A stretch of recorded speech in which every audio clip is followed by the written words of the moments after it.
India में आपको trust wallet use करना है या बाइनेंस, आज मैं आपको दोनों का फुल कंपैरिजन करके दिखाऊंगा। प्लस इसके साथ ही आपको ये भी बताऊंगा कि आपको टैक्स क्या लगेगा इन दोनों को यूज करने पर। दोस्तों, अगर आप क्रिप्टो यूज करते हो तो आपने कहीं ना कहीं ये कंफ्यूजन तो जरूर ही फेस की होगी कि ट्रस्ट वॉलेट यूज करूं या बाइनेंस, कौन सा सेफ है, कौन सा ट्रस्टेबल है और इंडिया में इस पे टैक्स क्या लगता है। तो आओ इस वीडियो में हम दोनों का डिटेल्ड कंपैरिजन करते हैं। अगर वीडियो को अभी तक लाइक नहीं किया तो लाइक कर दो और चैनल को सब्सक्राइब कर दो। दोनों प्लेटफॉर्म पे हम क्या क्या कंपेयर करने वाले हैं पहले मैं आपको बता देता हूं। हम कंपेयर करेंगे security, fees, control, convenience, India के tax rule, deposit and withdrawal scene और फाइनली किसके लिए क्या बेटर है। तो ये वीडियो बहुत ही ज्यादा एजुकेशनल होने वाली है, तो एंड तक जरूर देखना, कोई भी पार्ट स्किप मत करना। सबसे पहले आप सबसे बेसिक फर्क समझ लो दोनों का। बाइनेंस है एक सेंट्रल एक्सचेंज जिसको हम CEX बोलते हैं। इसमें आपका अकाउंट बनता है, फिर KYC होती है, आप अपने कॉइन्स एक्सचेंज के पास होल्ड करते हो। और अगर फीचर्स की बात करें तो इसमें आपको मिल जाता है trading, staking, futures, P2P and earning tools. मतलब कि इससे क्लियर हो जाता है कि बाइनेंस एक टेक कंपनी है जहां आप अपने एसेट स्टोर करते हो। एंड दूसरी जगह आता है ट्रस्ट वॉलेट। ट्रस्ट वॉलेट एक डिसेंट्रलाइज्ड वॉलेट है। इसमें आपको कोई भी KYC नहीं करनी पड़ती, आपके पास ही की होती है और आप ही का फुल कंट्रोल होता है। इसमें कॉइन्स आपके डायरेक्टली ही ब्लॉकचेन पर स्टोर होते हैं। सो ट्रस्ट वॉलेट सिर्फ एक इंटरफेस है, यहाँ पे आपके पास 100% कंट्रोल रहता है, मतलब आप अपने बैंक खुद ही हो। चलो अब आपको मैं इनका डिटेल्ड कंपैरिजन भी बता देता हूँ। क्रिप्टो मार्केट 24/7 एक्टिव रहती है और मैन्युअली आपको भी पता है हर मूवमेंट ट्रैक करना बहुत मुश्किल होता है। यही चैलेंज सॉल्व करता है बिट्जो का ऑटो ट्रेडर, जो AI के थ्रू मार्केट को एनालाइज करता है और आप ही के सेट किए हुए रूल के हिसाब से ही ट्रेड एग्जीक्यूट करता है। आप सबसे पहले कॉइन सिलेक्ट करते हो, BTC या ETH, फिर अपना इन्वेस्टमेंट अमाउंट, रिस्क प्रेफरेंस और टारगेट पैरामीटर्स सेट करते हो। इससे इमोशनल मेकिंग डिसीजन कम होती है और आपकी ट्रेडिंग डिसिप्लिन इंप्रूव होती है। और सबसे अच्छी बात यह है कि बिट्जो पर नो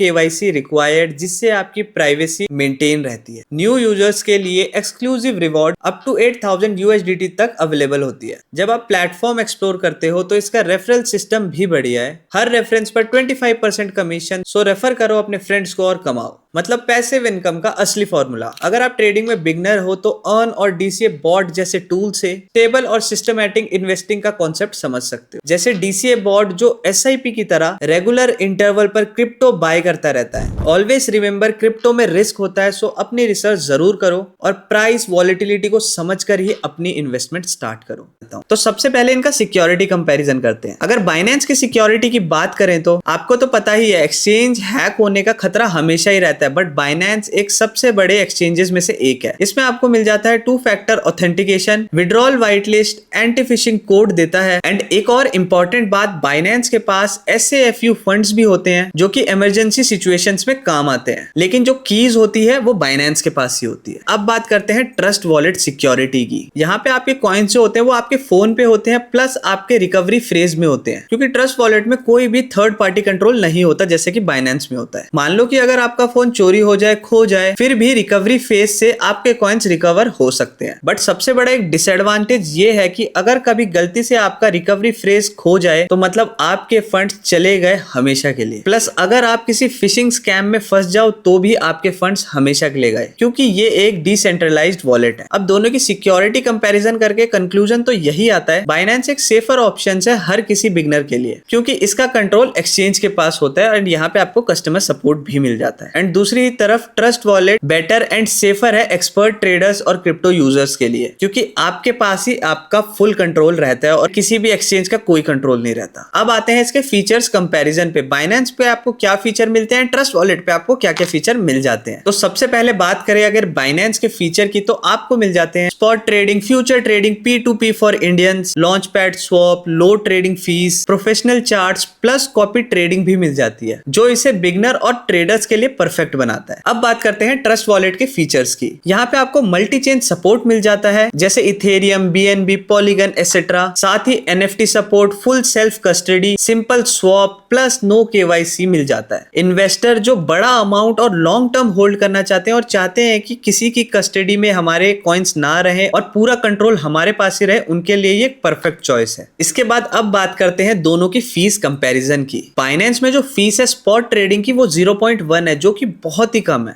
इसमें P2P फीस आपको 0 मिल जाती है एंड विड्रॉल फीस की बात करें तो वो डिपेंड करता है आपके नेटवर्क पे। बट इन्फॉर्मेशन के लिए आपको बता दूं कि Binance is the cheapest exchange in the world. इसकी फीसेस एंड स्वैप चार्जेस सबसे ज्यादा कम है। अब आ जाता है trust wallet fees. Trust wallet में आपको कोई भी ट्रेडिंग में फीस नहीं देनी पड़ती, आपको नेटवर्क फी एंड गैस फी देनी पड़ती है। इथेरियम पर गैस फीस बहुत ही ज्यादा हाई हो सकती है, ये हमेशा याद रखना। बट BNB चेन पर काफी ज्यादा चीप होता है, ये एक ट्रस्ट वॉलेट यूजर को तो पता ही होगा। होल्डिंग के लिए काफी ज्यादा चीपर ऑप्शन तो है, बट बाइंग सेलिंग के लिए काफी ज्यादा कॉस्टली हो सकता है। वो डिपेंड करता है आपके चेन पे कि आप किस चेन पे ट्रांजेक्शन करते हो या करना चाहते हो। अब बात करते हैं सबसे ज्यादा इंपॉर्टेंट चीज की, जो कि हर एक इंडियन ट्रेडर या क्रिप्टो होल्डर के दिमाग में आता है, वो है टैक्सेशन। इंडिया में क्रिप्टो टैक्सेशन 2022 के बाद बिल्कुल ही क्लियर है। जैसे कि रूल के अकॉर्डिंगली इंडिया में प्रॉफिट के ऊपर आपको 30% फ्लैट टैक्स देना ही पड़ेगा। चाहे आप बाइनेंस यूज करो, चाहे आप ट्रस्ट वॉलेट यूज करो, ये कोई भी मैटर नहीं करता, आपको क्रिप्टो के प्रॉफिट पे 30% फ्लैट टैक्स देना ही पड़ेगा। इसके साथ ही आपको 1% TDS भी देना पड़ेगा, ये चीज हमेशा याद रखना। अब बात करेंगे बाइनेंस यूजर की, फिर बात करेंगे ट्रस्ट वॉलेट यूजर की। तो अगर बाइनेंस की बात करें तो बाइनेंस P2P पे आपको TDS लग सकता है डिपेंडिंग ऑन ट्रांजेक्शन टाइप, और दूसरी तरफ प्राइवेट वॉलेट यानी कि ट्रस्ट वॉलेट पे ट्रेड नहीं होता,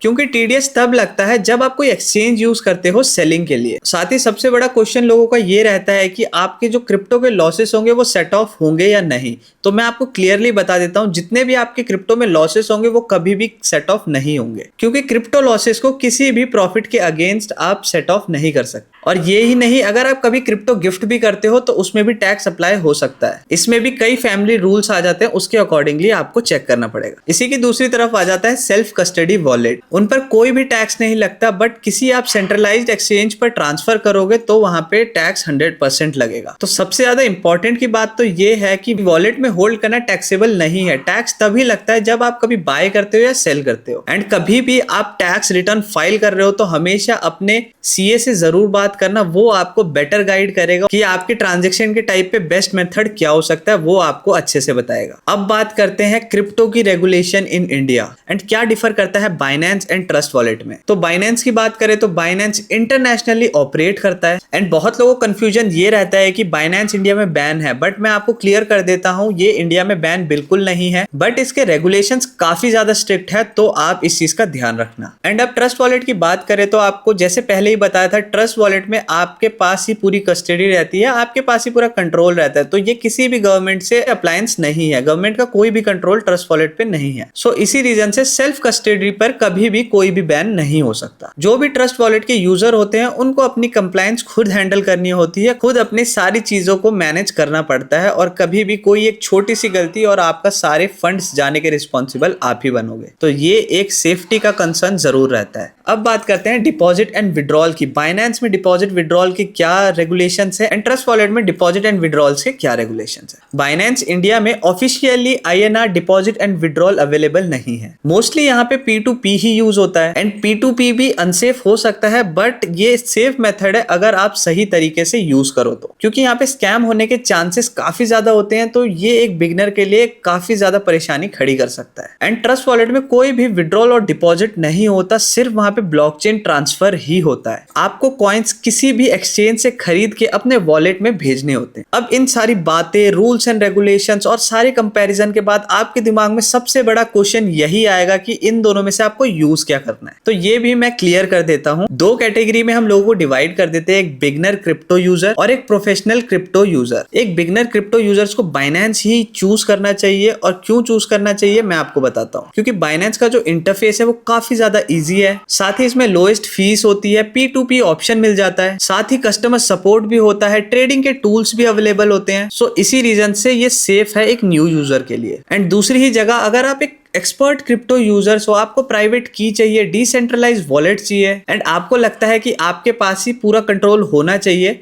तो आपके लिए ट्रस्ट वॉलेट ही एक बहुत अच्छा ऑप्शन है। और मैं आपको ये क्यों बोल रहा हूँ अभी समझाता हूँ। ट्रस्ट वॉलेट में जितने भी फंड्स होते हैं उन पे पूरा कंट्रोल सिर्फ आपका रहता है। यहाँ पे कोई भी KYC नहीं होती, मल्टी चेन सपोर्ट मिल जाता है, साथ ही NFTs, डेफी जैसे ऑप्शन भी मिल जाते हैं। एंड अगर आप इंटरमीडिएट हो और आपको भी क्रिप्टो की काफी ज्यादा नॉलेज है और आप एक स्मार्ट ट्रेडर हो, तो आप लोग बाइनेंस में ट्रेड कर सकते हो, और अपनी अगर आपको होल्डिंग बनानी है तो आप अपने ट्रस्ट वॉलेट में अपनी होल्डिंग बना सकते हो, जो कि लॉन्गर टर्म के लिए होगा, जो कि लॉन्ग टर्म इन्वेस्टमेंट में काउंट होता है। बट हमेशा ये याद रखना, फाइनल डिसीजन आपका ही रहेगा, आपको ट्रेड करना है या लॉन्ग टर्म के लिए होल्ड करना है, और किस यूजर की क्या नीड रहती है उसके अकॉर्डिंगली ये सारे कंपैरिजन आप एक बारी देख लेना, और आप किस क्राइटेरिया में होते हो वो आप चूज कर लेना। तो दोस्तों ये था complete comparison trust wallet versus Binance in India. आपका स्टाइल क्या है, आप क्या यूज करते हो, ये कमेंट करके मुझे जरूर बताना। और अगर आपको ये वीडियो यूजफुल लगती है और आप इसमें प्यार दिखाते हो तो मैं आपके लिए डेफिनेटली एक और वीडियो बनाऊंगा कि आप कैसे बाइनेंस से ट्रस्ट वॉलेट में अपने फंड्स विड्रॉ कर सकते हो। तो आई होप कि ये वीडियो आपको काफी ज्यादा अच्छी लगी होगी और काफी ज्यादा आपको इस वीडियो से सीखने को मिला होगा। ऐसी ही और वीडियोस के लिए मुझे फॉलो जरूर कर लेना। अगर अभी तक आपने चैनल को सब्सक्राइब नहीं किया तो आप काफी सारी चीजें मिस कर रहे हो। तो सीधा मिलते हैं अब आपसे नेक्स्ट वीडियो में, तब तक के लिए साइनिंग ऑफ।